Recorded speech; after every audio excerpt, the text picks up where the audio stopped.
Hi ಎಲ್ಲರಿಗೂ ನಮಸ್ಕಾರ. Welcome to my YouTube channel. ಇವತ್ತು ನಾನು ತೊಗರಿಬೇಳೆ ಸಾರನ್ನು ಹೇಗೆ ಮಾಡೋದು ಅಂತ ಹೇಳ್ತಾ ಇದ್ದೀನಿ.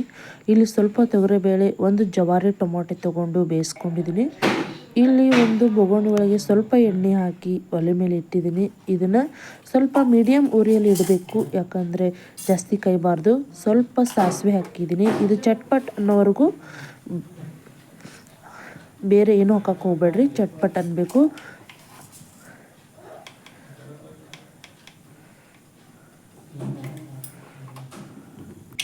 ನೋಡಿ, ಈಗ ಚಟ್ಪಟೆ ಅಂತಿದೆಯಲ್ವಾ, ಇದಕ್ಕೆ ಸ್ವಲ್ಪ ಜೀರಿಗೆ ಹಾಕ್ತಾ ಇದ್ದೀನಿ, ಸ್ವಲ್ಪ ಬೆಳ್ಳುಳ್ಳಿ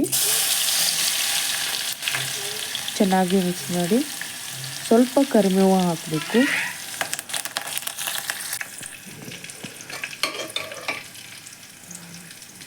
ಇದಕ್ಕೆ ಬೇಳೆ ಹಾಕಬೇಕು, ಯಾಕಂದರೆ ನಾನು ಇದರೊಳಗೆ ಎಣ್ಣೆಯೊಳಗೆ ಖಾರ ಹಾಕೋದಿಲ್ಲ, ಯಾಕಂದರೆ ಸೀದು ಹೋಗ್ತೈತೆ ಅಂಥೇಳಿ. ಅದಕ್ಕೆ ನಾನು ಸ್ವಲ್ಪ ಬೇಳೆ ಹಾಕಿದ್ಮೇಲೆ ನಂತರ ಖಾರ ಹಾಕ್ತಾಯಿದ್ದೀನಿ. ಒಂದು ಚಮಚ ಮಸಾಲೆ ಖಾರ, ಒಂದು ಚಮಚ ಒಣ ಖಾರ ಹಾಕ್ತಾಯಿದ್ದೀನಿ. ಚೆನ್ನಾಗಿ ಮಿಕ್ಸ್ ಮಾಡಿರಿ.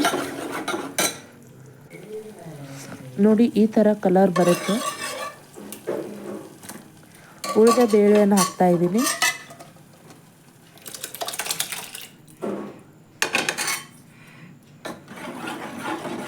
ಚೆನ್ನಾಗಿ ಮಿಕ್ಸ್ ಮಾಡಿರಿ. ನೋಡಿ, ಇವತ್ತು ನಾನು ಸ್ವಲ್ಪ ಸಾರು ಮಾಡಿದ್ದು. ರುಚಿಗೆ ತಕ್ಕಷ್ಟು ಉಪ್ಪು, ಕೊತ್ತಂಬರಿ ಸೊಪ್ಪು ಹಾಕಿ ಚೆನ್ನಾಗಿ ಮಿಕ್ಸ್ ಮಾಡಿರಿ. ಸ್ವಲ್ಪ ಮೀಡಿಯಮ್ ಉರಿ ಇಡ್ರಿ. ಕುದಿತೈತಿ. ಕುದ್ಮೇಲೆ ಹೇಗೆ ಬಂದಿದೆ ಅಂತ ಕಮೆಂಟ್ ಮಾಡಿ ಹೇಳಿ.